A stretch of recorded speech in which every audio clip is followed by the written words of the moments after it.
pauvreté se sont aggravées. La faim et la malnutrition sont en augmentation. Les besoins humanitaires et les déplacements de population atteignent des niveaux records. Et les catastrophes climatiques et environnementales plongent le monde dans un risque systémique et existentiel des plus graves.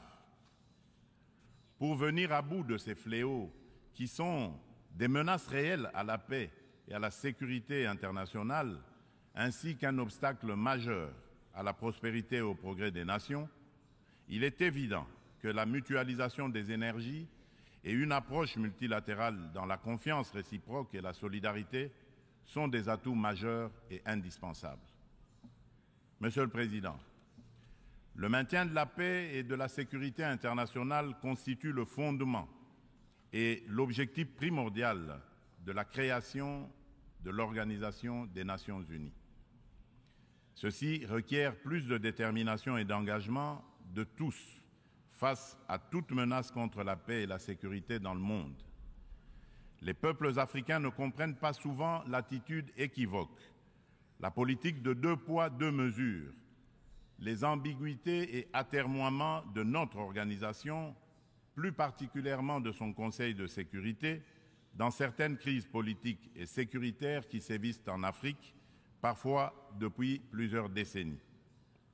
C'est le cas notamment de la crise oubliée du Sahara occidental qui déchire 2 pays frères, l'Algérie et le Royaume du Maroc, et dure depuis plusieurs décennies.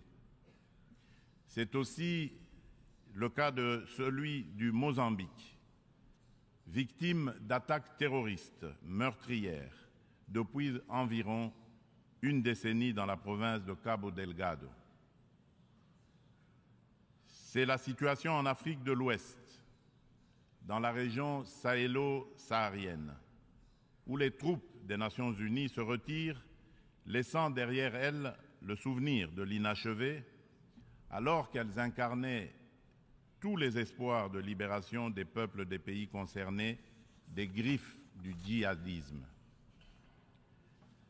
La République du Soudan n'en fait pas exception.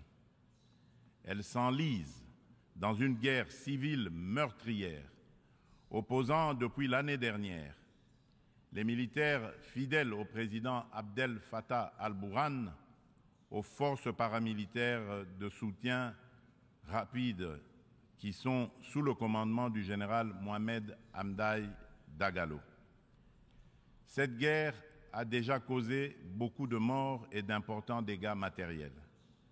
La communauté internationale est quasiment indifférente à la tragédie soudanaise. C'est ici le lieu d'aborder une question d'une importance capitale pour la République démocratique du Congo et pour la consolidation de la paix dans notre région. Il s'agit du retrait de la mission de l'Organisation des Nations Unies pour la stabilisation en République démocratique du Congo, la MONUSCO en sigle, de notre territoire. Après plus de 2 décennies de présence, il est temps pour notre pays de prendre pleinement son destin en main et de devenir le principal acteur de sa propre stabilité. Nous sommes reconnaissants envers la communauté internationale et les Nations Unies pour leur soutien et leur partenariat, mais nous sommes également conscients que le retrait progressif de la MONUSCO est une étape nécessaire pour consolider le progrès que nous avons déjà réalisé. Cependant, il est à déplorer que les missions de maintien de la paix déployées, sous une forme ou sous une autre, depuis 25 ans en République démocratique du Congo, n'aient pas réussi à faire face aux rébellions et conflits armés qui déchirent ce pays et la région des Grands Lacs, ni à protéger les populations civiles. Aussi, le projet de retrait échelonné, responsable et durable de la MONUSCO, annoncé depuis 2018 et dont le plan de transition a été adopté en 2021, devient-il anachronique au regard de l'évolution des contingences politiques, sécuritaires et sociales actuelles.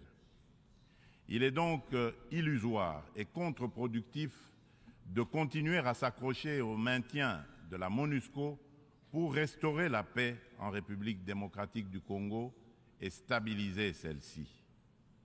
Par ailleurs, l'accélération du retrait de la MONUSCO devient une nécessité impérieuse pour apaiser les tensions entre cette dernière et nos concitoyens. Il est temps pour mon pays d'explorer de nouveaux mécanismes de collaboration stratégique avec les Nations Unies, davantage en phase avec nos réalités actuelles. C'est pourquoi, en ma qualité de garant constitutionnel de l'intégrité territoriale, de la souveraineté et de l'indépendance de mon pays, de la bonne tenue de notre nation ainsi que du bien-être de mes concitoyens, j'ai instruit le gouvernement de la République d'entamer des discussions avec les autorités onusiennes pour un retrait accéléré de la MONUSCO de la République démocratique du Congo, en ramenant le début de ce retrait progressif de décembre 2024 à décembre 2023. Tel est le sens de la démarche actuelle de notre gouvernement, qui a adressé un courrier au président du Conseil de sécurité des Nations Unies en date du 1er septembre 2023, sollicitant l'accélération du retrait de la MONUSCO. En sus du retrait accéléré de la MONUSCO, la République démocratique du Congo réitère sa demande au Conseil de sécurité de l'ONU de sanctionner toute personne physique et morale reconnue comme auteur, co-auteur et complice, matériel et intellectuel des crimes de guerre et contre l'humanité, ainsi que des violations graves des droits de l'homme, du droit international et de la Charte des Nations Unies sur le territoire congolais. Il est injuste et inadmissible que des personnes citées comme responsables des crimes graves susmentionnés dans les différents rapports des experts de l'ONU elle-même sur la situation sécuritaire en République démocratique du Congo restent impunis dans le silence total de notre organisation et de ses membres, qui placent pourtant la lutte contre l'impunité parmi leurs priorités en matière de gouvernance interne et externe. À ce sujet, le gouvernement de la République démocratique du Congo salue chaleureusement les sanctions que vient d'infliger le gouvernement des États-Unis d'Amérique au Rwanda pour son soutien au groupe terroriste du M23 et à un de ses hauts responsables impliqués dans les aventures criminelles au Congo. Pour rappel, ce groupe terroriste supplétif du Rwanda ne respecte aucun des engagements conclus par les chefs d'État de la région dans les cadres des processus de Luanda et de Nairobi. En effet, non seulement ils n'ont pas quitté les positions conquises, mais ils continuent à massacrer nos populations civiles et refusent le précantonnement et le cantonnement, exigeant un dialogue qui ne leur sera jamais accordé. La République démocratique du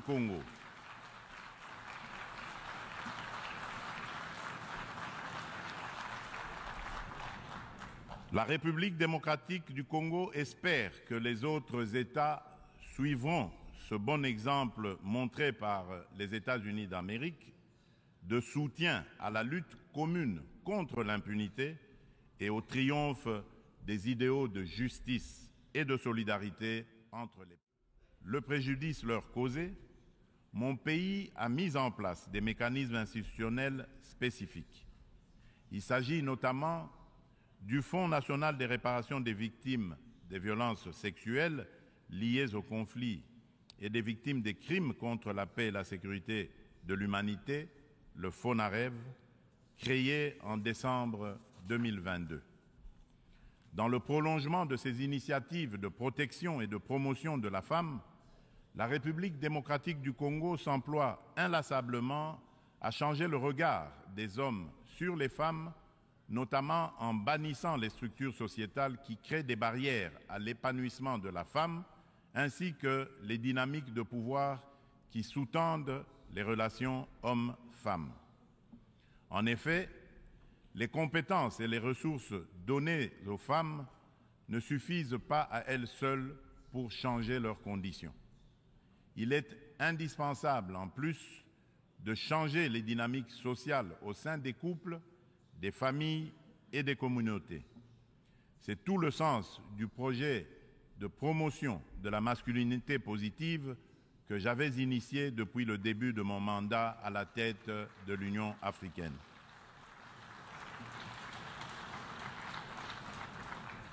Monsieur le Président de l'Assemblée générale des Nations unies, Excellences, Mesdames et Messieurs les chefs d'État et de gouvernement, Monsieur le Secrétaire général des Nations unies, Mesdames et Messieurs les chefs de délégation, pour conclure, je voudrais confirmer une fois de plus qu'à la fin de cette année, des élections générales seront organisées en République démocratique du Congo dans les institutions à mandat électif jusqu'au niveau des communes.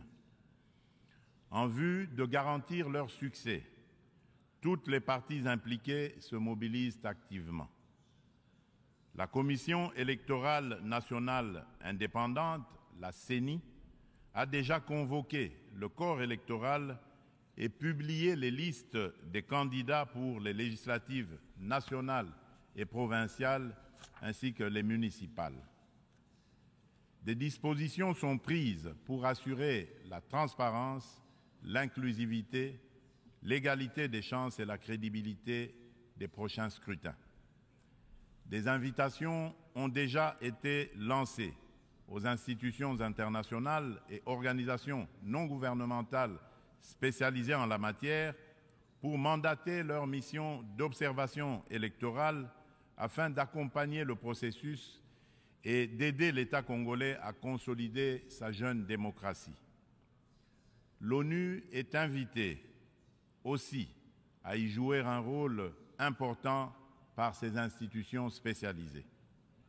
Le gouvernement congolais remercie déjà celles des institutions et ONG invitées qui sont déjà à pied d'œuvre. La République démocratique du Congo reste convaincue que l'ONU reste le cadre le plus approprié pour discuter de l'avenir de notre planète et des relations aussi bien entre les peuples qu'entre les États. Suite à la tenue d'élections démocratiques et apaisées au Zimbabwe, je lance un appel pressant aux Nations unies de mettre tout en œuvre pour obtenir la levée immédiate des sanctions contre la République du Zimbabwe et son peuple.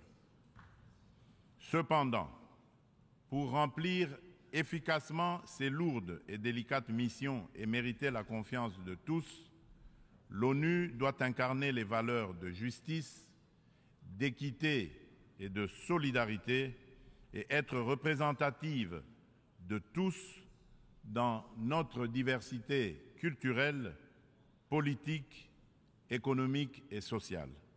C'est là tout le sens de sa réforme sur laquelle les Africains ne cessent de revenir et du combat que nous devons tous mener. Je vous remercie.